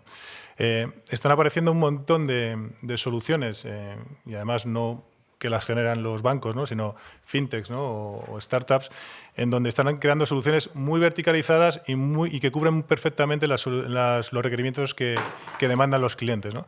Por tanto, hay una guerra ahora mismo en cada nicho, ¿no? En cada segmento de negocio, crear soluciones que cubren muy bien esas necesidades, ¿no? Y ahí está habiendo una guerra en cómo posicionarse y ganar cuota en ese aspecto, ¿no? Y además también en esa generación, ¿no? de esas soluciones, ¿no? Esa tecnología que hay por detrás, pues también aparecen players que cubren trocitos de esa cadena, ¿no? De tal manera que al final lo interesante para cada uno de los clientes, ¿no? o empresas que quieran montar estos servicios es montar un ecosistema que pueden montarlo por piezas de forma muy sencilla, incluso desde el punto de vista regulatorio se puede apoyar en terceros que le dan la licencia, o sea que en ese sentido la regulación no es un stopper, ¿vale? Y por tanto, pues oye, crean una experiencia muy ad hoc por cada compañía, ¿no? Y claro, cuando veis todo esto decís, joder, pues entonces la banca aquí está gravemente amenazada. Sí, está gravemente amenazada, pero aquí hay dos segmentos, ¿no? Hay un segmento que ya, digamos, está viendo esta jugada y este crecimiento y como no tiene cuota de mercado, por lo que está diciendo es yo voy a crecer por aquí, es decir, voy a intentar que mi ADN sea Banking as a Service, es decir, yo doy servicios bancarios en modo fábrica y básicamente hay terceros que hacen de canal de transmisión de estos productos, ¿vale? Y luego los bancos más tradicionales, que evidentemente tienen una cuota más alta y que son los que están más amenazados, pues ya están creando divisiones específicas que están focalizándose en eso, en cómo conseguir llegar a ese punto de contacto con el cliente en donde ellos tienen de alguna manera el control de lo que está pasando y no lo delegan en un tercero, ¿no? Toda la banca Tier 1 y los principales Tier 2 en España ya tienen sus propias divisiones respecto a esto y están trabajando para crear, pues lo que hemos dicho, ese ecosistema que le permita llegar a la última milla, ¿no? con el cliente, ¿no? Y luego además se abre otra vertiente muy interesante, ¿no? Viendo lo que os he comentado al principio, de que el 70% de las transacciones se hacen fuera del sector financiero, ¿no? De las entidades financieras, es que esto es una oportunidad para otras compañías en meterse en negocios que son más rentables. Os pongo un ejemplo que es muy ilustrativo. Cuando vemos un sector telco, ¿no? Que creo que antes lo hemos comentado, en donde el volumen de negocio en España está súper maduro, estabilizado, de hecho están luchando por no bajar, los márgenes apretados, cuando empiezan a meter en su cadena de valor los productos, los servicios financieros, pues ven cómo su cuenta de resultados se empieza a sanear. Y además, no solo eso, sino que ese punto de la cadena, ¿no? del servicio financiero le da pie a empezar a abrir otros negocios que no tienen que ver con su core, lo cual es un tema muy interesante y que este último año pues, está siendo un boom, ¿no? O sea que, en definitiva, y por no alargarme más, aquí se abre una guerra por los roles que cumple cada uno en ese servicio financiero, si es la fábrica, si es el comercializador, ¿no? si es el que cuantifica el riesgo, etcétera. Ahí se tiene que montar una plataforma, ¿no? un ecosistema, ¿no? que nos gusta mucho hablar de ecosistemas, pero aquí es una realidad. Eso es un ecosistema de diferentes players que cada empresa puede montar ad hoc, que eso es lo realmente interesante, ¿vale? Y aquí el que va a ganar es el que sea capaz de orquestar todas esas piezas para dar el máximo valor a sus clientes, ¿no? Y realmente, pues bueno, esto, en los próximos años vamos a hablar mucho de esto, más allá de la IA, que evidentemente está metido por todo esto, porque aquí hay mucha información de cliente que hay que analizar, pero es un tema súper relevante y que los bancos están muy preocupados, ¿vale? Tradicionales. Muchas gracias. Pues muchas gracias, Ignacio. Y es el turno ahora de Verónica Ordóñez, Client Partner en Financial Services en Seidor, quien nos va a plantear la modernización del legacy bancario con la inteligencia artificial. Verónica. Buenas. ¿Qué tal? Buenos días. Bueno, me sumo también a los agradecimientos. Muy interesante. La verdad es que podría quedar aquí hablando en cada tema y profundizando. Así que, pues muy buena iniciativa. Yo voy a retomar un poco pues, lo que ya ha introducido Pedro, a profundizar un poco y también Ignacio, ¿no? Por un lado, pues la realidad de, oye, ¿cómo podemos abordar ese legacy, ese core, ese gran fantasma negro, ¿no? Que está ahí siempre, con la ayuda de la IA, ¿no? Entonces, nosotros realmente creemos que la IA ahora mismo no va a eliminar el legacy, eso es una realidad, no estamos en ese momento, pero sí que es una realidad que está ya ayudando pues, a entenderlo, a modernizarlo, a gestionarlo de una manera más competitiva, como decía Ignacio, para poder enfrentarnos a los nuevos retos, y todo ello dentro de un marco de gestión del riesgo, ¿no? Un gobierno del riesgo. Hay un dato interesante, es una gran estimación, es amplia, pero bueno, se estima que hay entre 240.000 millones hasta 800.000 podría llegar de líneas de código COBOL, mayoritariamente en los sistemas financieros. Entonces, nuestro es que sea un dato técnico, es un hecho, es un tema estructural, y con esto ¿es el COBOL es malo? No es que sea malo, es, como bien pues decimos que va a desaparecer porque en línea trae talento, la gente que lo controla se está jubilando, no existen ya, además está mal documentado, como bien decías, y además hay grandísimas dependencias ocultas, pues también sabemos por la historia un poco, ¿no? de la banca, adquisiciones, arrastrar procesos y sistemas que nunca se han querido tocar, pues bueno, pues ahí hay un gran tema que abordar, ¿no? Entonces, es un riesgo en sí lo es. Y hoy en día, pues nosotros lo que creemos que ahora mismo, pues no es que el core sea antiguo, es que es opaco y que de algún modo hay que abordarlo. Esa filosofía, ese principio de prudencia de no vamos a tocar nada, a ver si se rompe, que ha imperado pues hasta hace poco, pues ahora mismo es una decisión arriesgada. Es decir, hay que empezar a ver cómo abordarlo, ¿no? El gran reto está pues, en ver cómo hacemos esa transición y ahora mismo, primer paso, cómo coexisten, ¿no? Ambos sistemas. Entonces, bueno, funciona, sí funciona, pero es una caja negra y eso es un riesgo. Entonces, ¿qué es lo que hay que hacer? Pues claramente, pues antes de migrar, porque no vamos a trasladar la complejidad a la nube, porque eso es una locura. Entonces ya se nos disparan los costes, añadido a lo que es el gobierno de la nube, ¿no? Hay que simplificar. Entonces sí que hay casos de la última década, y sabemos los grandes bancos han empezado ya con esa migración al cloud, aplicando en determinados casos IA, siempre pues, buscando agilidad, mejora de la experiencia del cliente, tiempo real, ¿no? Cosas que no eran ahora factibles con esos sistemas legacy.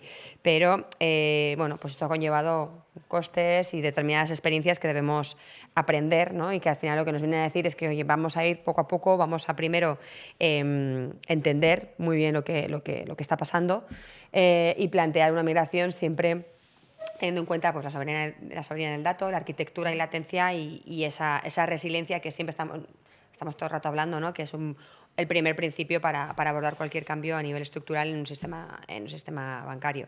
Entonces, 100% de reescritura, pues no, ahora mismo no es abordable, pero sí es una evolución, ¿no? Es en lo que estamos todos. Bueno, están los grandes proyectos. La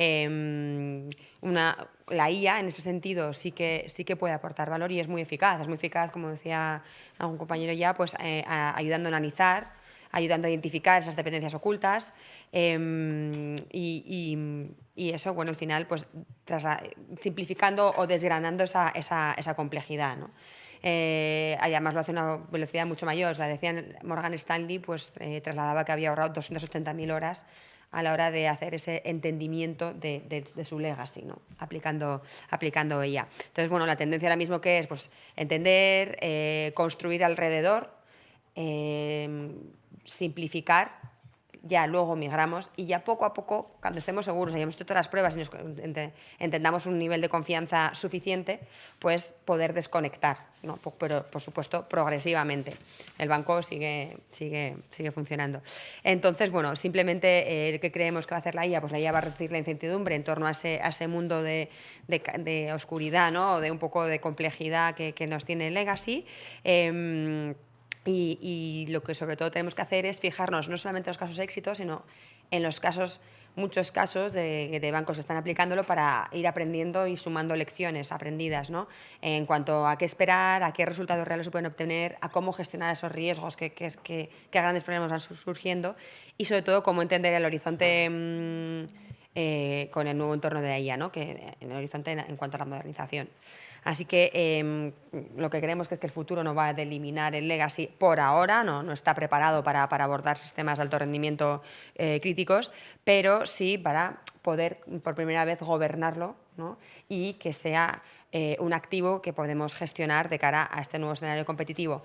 Y creemos realmente que aquel banco que consiga que esa caja negra deje de ser negra, sea más transparente y haya ganado en agilidad, pues obtendrá una ventaja competitiva.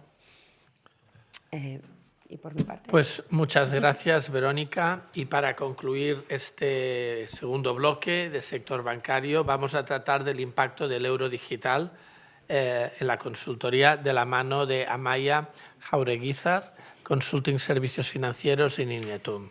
Amaia.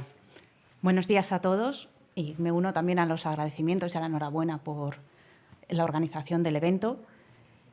Llevamos toda la mañana hablando de inteligencia artificial generativa, de pagos instantáneos, de la identidad digital y si hay un elemento catalizador de todo esto, sin duda, es el euro digital.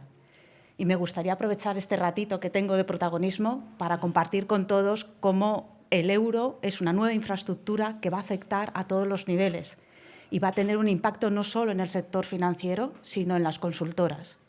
De manera que de aquí a 2030, pues algunos veremos, espero, cómo crecemos y entramos dentro de una época dorada, pero para otros va a ser un gran reto que nos va a obligar a modernizarnos y a estar a unas velocidades que, como muchos de vosotros ya habéis comentado, van muchísimo más rápido de lo que nos podríamos esperar.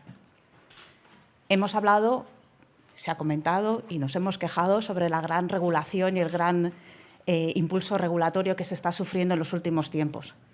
Pues sin duda el euro digital va a traer nueva regulación. Todo lo que el Banco Central Europeo está definiendo, todas las nuevas reglas, sin duda nos va a impulsar a unos requisitos de cumplimiento que van a suponer para los bancos, para las fintech, para las aseguradoras y también para los comercios un esfuerzo para adaptarse a ellos. Un esfuerzo también en auditorías técnicas y legales que traten los temas de privacidad, de trazabilidad y de custodia. Así que las consultoras que estén fuertes en compliance, en riesgo y en regulación van a tener más trabajo que nunca.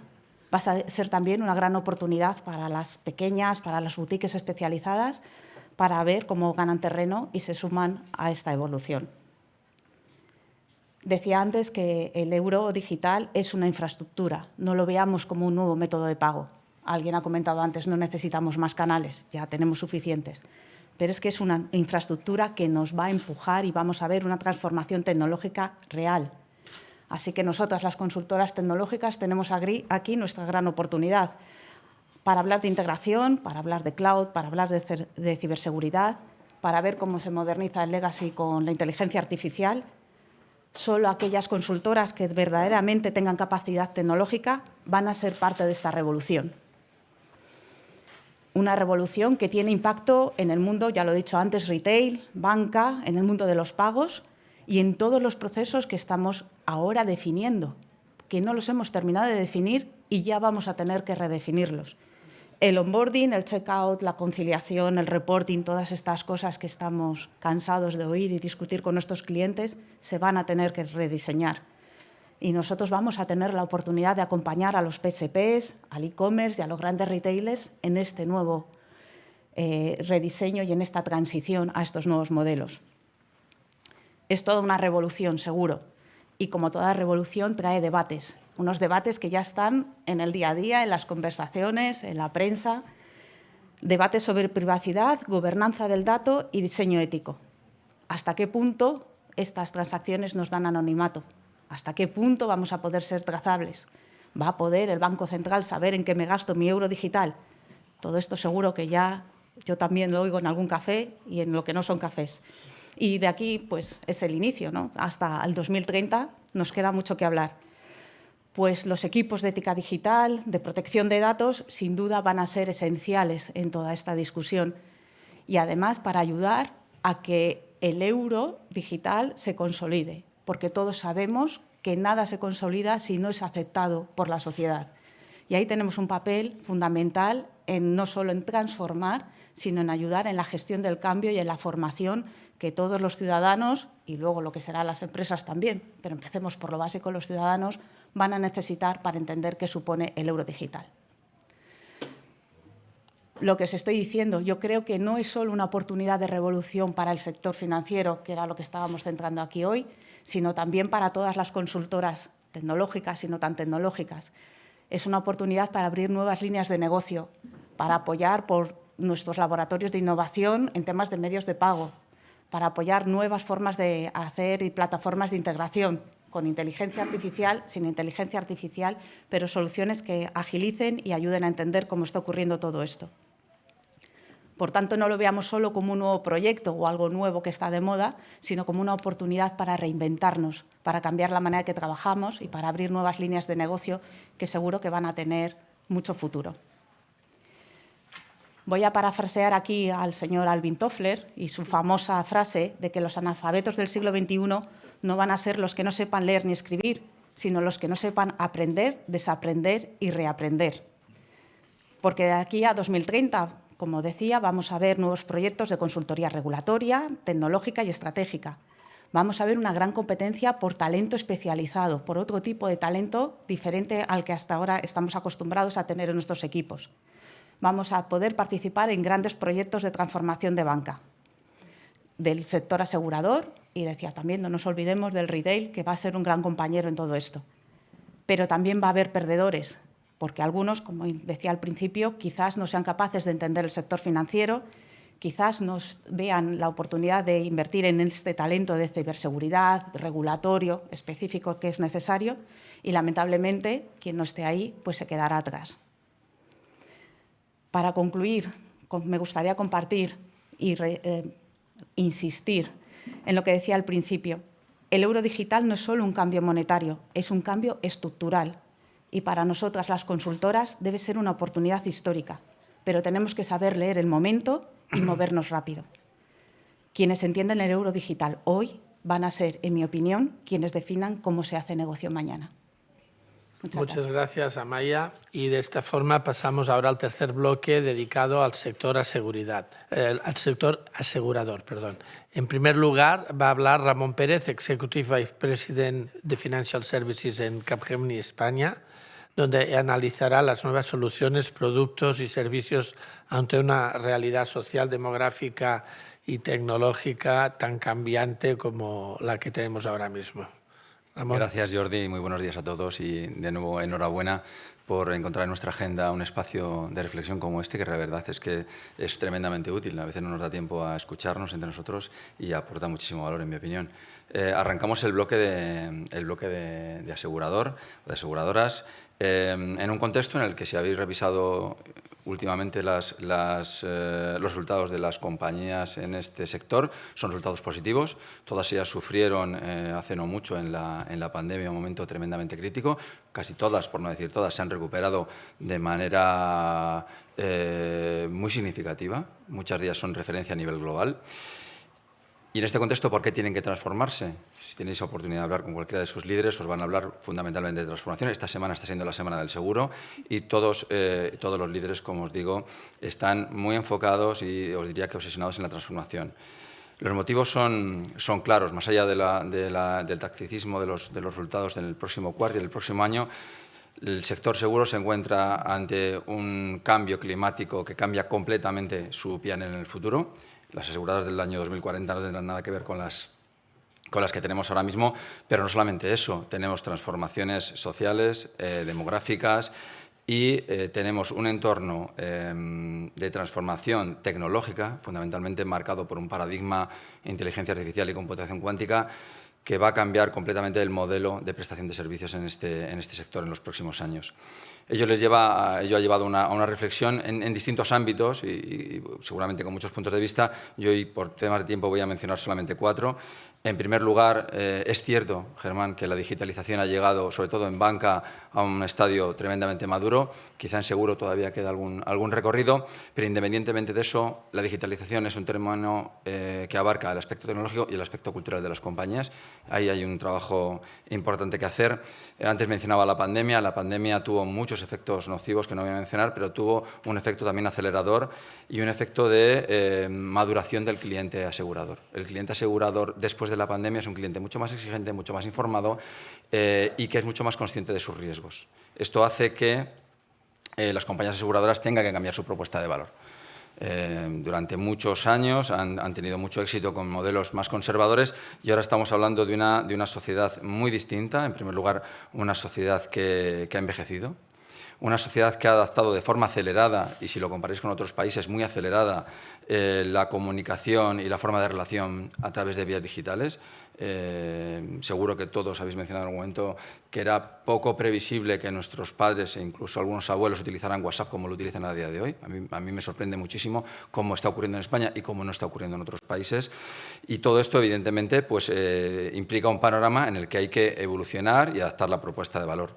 Los clientes, como os decía, ¿qué es lo que buscan? Buscan innovación, buscan cubrir necesidades cambiantes, pero sobre todo buscan que las aseguradoras se anticipen a sus potenciales riesgos, no que actúen de manera reactiva o de manera obligada por condicionamientos regulatorios o sociales. Creo que esto es muy importante. Y el último elemento que les empuja, evidentemente, al cambio es la entrada de nuevos players en el sector. Y no me refiero exclusivamente a las insurtechs, que por supuesto, sino a grandes compañías de otros sectores que manejan algo relevante, que es el dato. En la medida que manejan el dato, son capaces de captar clientes desde el ámbito asegurador y, por lo tanto, se convierten en una competencia clara y en una guía de trabajo en la que, evidentemente, les lleva a que el análisis predictivo, la automatización, es una parte elemental que deben cubrir antes de saltar a la inteligencia artificial, que es un camino que tienen que recorrer.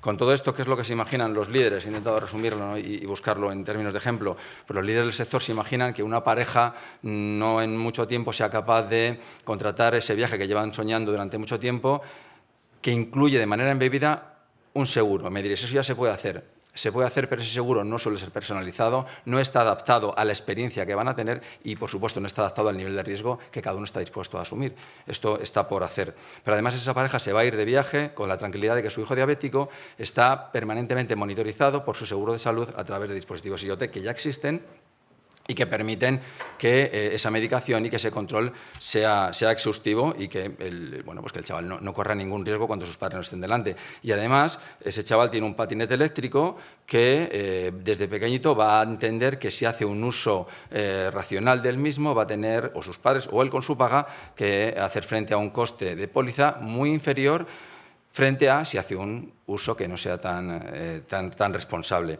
Y por último, tanto sus padres como él cada día utilizan más las redes sociales como método de relación. Evidentemente Internet y las redes sociales aportan un contenido tremendamente atractivo, pero también esconden un ámbito de hostilidad relacionado con la ciberseguridad. En la medida que una persona joven o unas personas un poquito más mayores cuenten con un seguro experto en la materia que les permita disfrutar de esa experiencia en Internet, de esa experiencia relacional nueva, de una manera segura, sin duda tendrán experiencias mucho más reconfortantes en ese ámbito. Por terminar, ¿qué aporta el mundo de la consultoría? ¿Qué aportamos todos nosotros en este ámbito? Pues evidentemente esta es una aventura muy compleja que siempre es más recomendable hacerla acompañado. Y para ello trato de resumir lo que al menos en mi experiencia he ido encontrando en estos últimos meses, que esperan los líderes de las aseguradoras de nosotros. En primer lugar, se mencionaba el legacy, en el mundo asegurador todavía quizá es más presente que en el mundo bancario. Esperan unas compañías, unas consultoras que conozcan el legacy y a partir de ahí les ayuden a implementar nuevos sistemas. En el mundo asegurador se utiliza mucho la palabra core, también en el mundo bancario, pero bueno, al final los cores son los sistemas informáticos que dan soporte a los procesos de negocio de las aseguradoras que tienen que transformarse completamente. Hay que buscar cores flexibles, cores interconectados con el mundo, cores interconectados con las insurtech y cores que permitan generar nuevos revenue stream, bien por propia evolución de la aseguradora o bien por colaboraciones con las startups que en todo el mundo están generándose alrededor de este negocio. Se ha mencionado, muy evidente, esperan que les ayudemos en la calidad y el gobierno del dato. Sin calidad y gobierno del dato no es experiencia de cliente mejorada posible. Tercer elemento, la transformación digital tiene un ámbito tecnológico muy relevante, pero ya lo he mencionado antes, tiene un ámbito de cambio del mindset de las personas, de los trabajadores, de las compañías, fundamental. Tenemos que abordar esta parte, tenemos que ayudarles a abordarlo, porque en la medida que eso se retrase, los beneficios obtenidos de la puesta en marcha del resto de medidas no tendrán el efecto deseado. Y por último, y lo he dejado último porque creo que es el más relevante, lo que esperan de nosotros es que les ayudemos en probablemente la palanca diferencial, la palanca de competitividad más importante que tienen en sus manos, que es la experiencia del asegurado. Históricamente se ha dicho que la relación que tenemos con nuestros seguros son dos momentos. Cuando lo contratas, que tienes que pagar, y cuando tienes el siniestro. Su obsesión es encontrar un nuevo camino, un nuevo acompañamiento a lo largo de nuestras vidas en el que nos pueden aportar no solamente el concepto de seguridad, sino el concepto financiero de inversión. Están trabajando muchísimo en esto. Arranco las conclusiones para dejar paso a mis compañeras. Antes decía José María algo bueno, que quiero subrayar. El verdadero reto al que nos enfrentamos junto con las aseguradoras no es tanto en hacer realidad la IA, porque eso tarde o temprano acabará ocurriendo. El reto es encontrar la manera en la que somos capaces de combinar el talento humano con ese talento tecnológico para realmente hacer realidad pues, todos estos sueños que os he comentado y que tienen que ocurrir en los próximos 2 años, porque si no estamos en un mundo global, en un mundo muy competitivo, donde hay otras marcas de referencia a nivel, insisto, global, que están invirtiendo ingentes cantidades de dinero para avanzar de manera profunda y entrando en todos los mercados. Muchas gracias, Ramón. Y continuamos ahora hablando de tendencias de 2026 para la industria aseguradora de la mano de Isabel Añón, Managing Director de Seguros en Accenture. Isabel. Vale, pues buenos días y muchas gracias a la AEC por la invitación. Yo, al hilo de lo que ha comentado Ramón, vengo a comentaros hoy que a partir de análisis recientes de la industria en Accenture estamos identificando varias señales que ya están en marcha y que todas apuntan a una misma idea.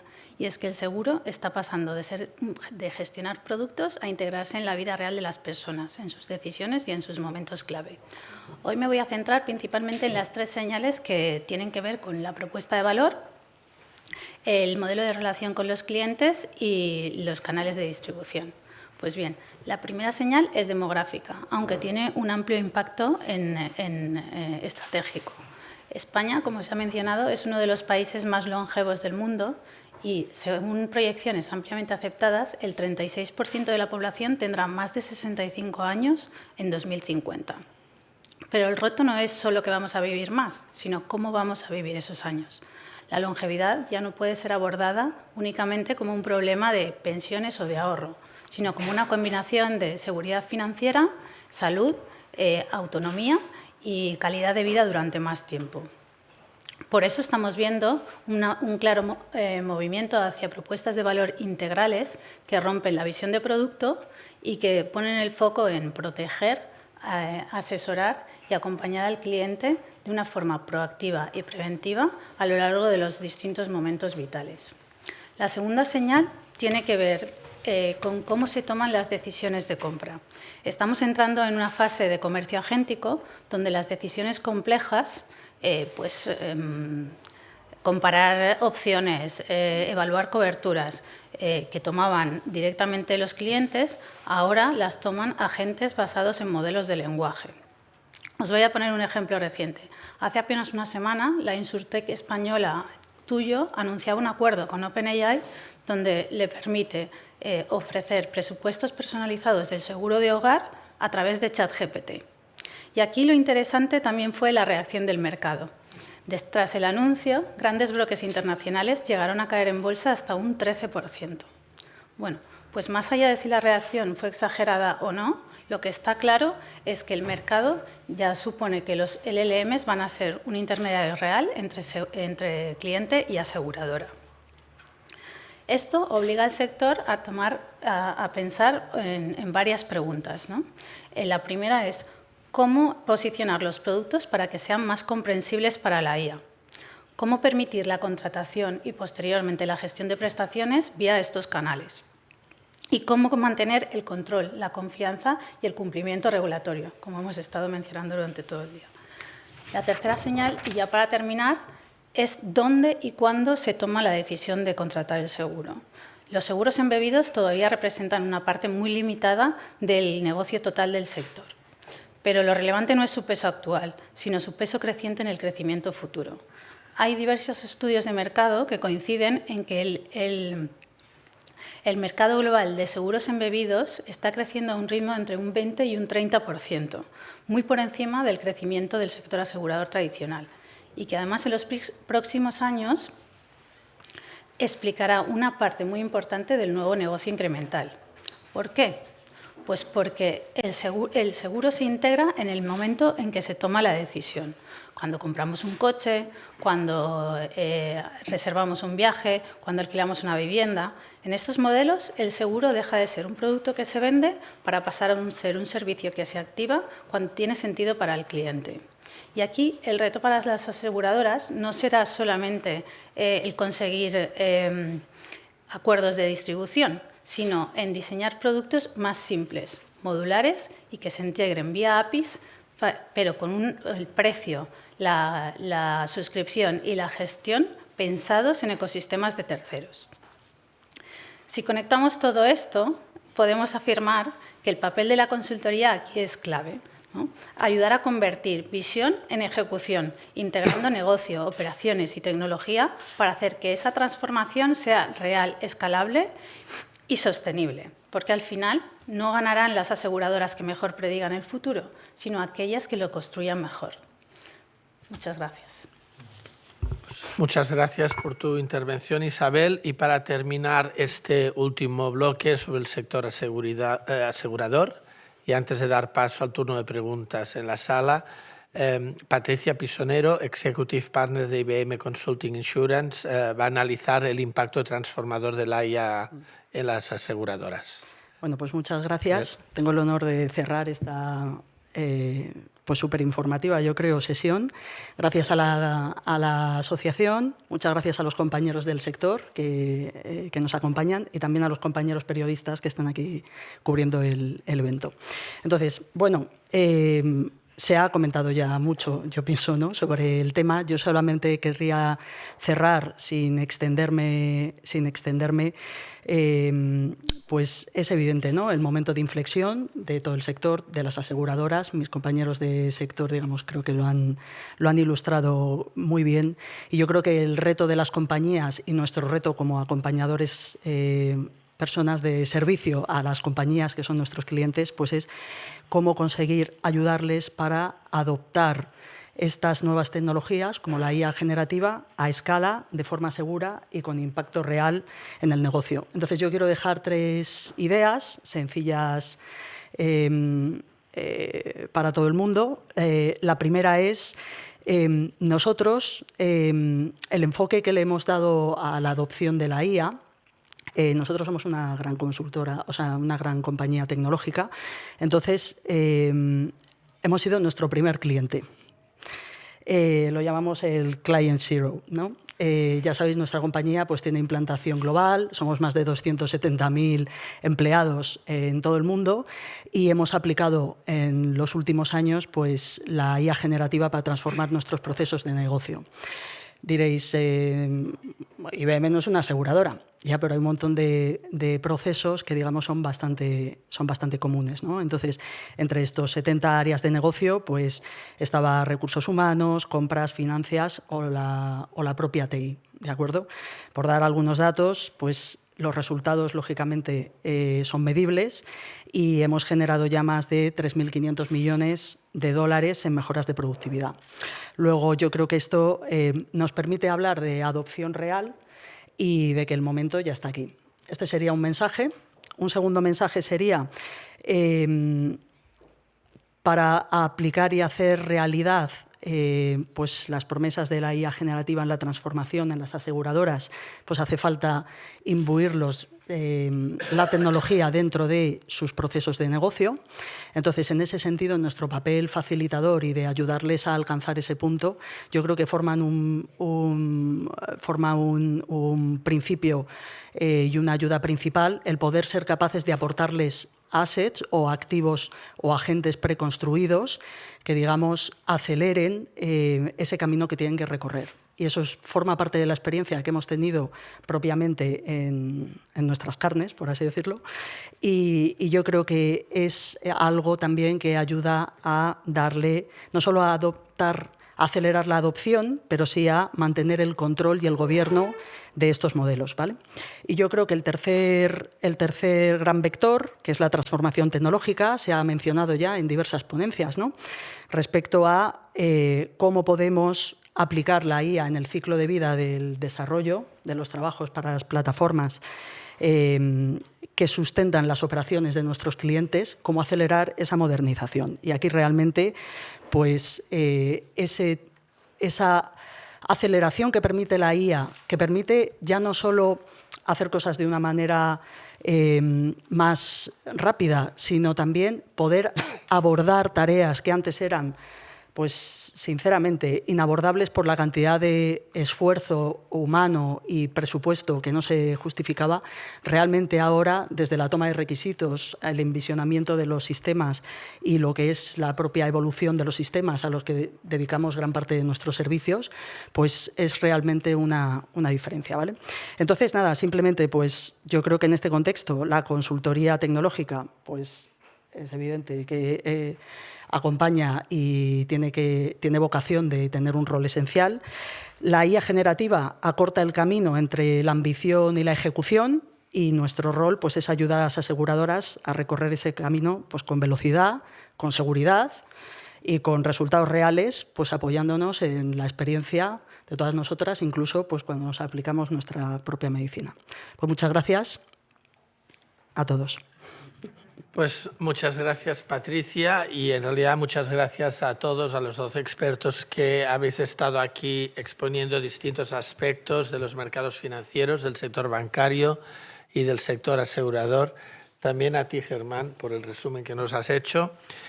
Y concluimos aquí esta primera parte de la sesión transmitida en directo a través de Internet.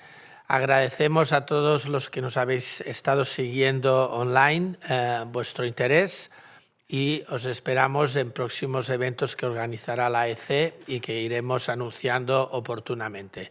Muchas gracias a todos.